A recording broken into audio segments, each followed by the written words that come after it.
महामार्गावरील माणगाव शहरातील बाजारपेठेत महामार्गाचे रुंदीकरण न झाल्याने सतत वाहतूक कोंडी होत असते। या शहरात सुट्टीच्या दिवसात वाहनांच्या लांबच लांब रांगा लागलेल्या दिसून येतात।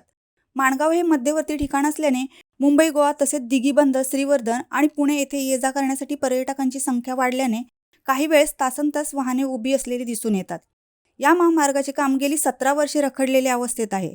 त्याचप्रमाणे बायपासचे काम बंद ठेवण्यात आले आहे।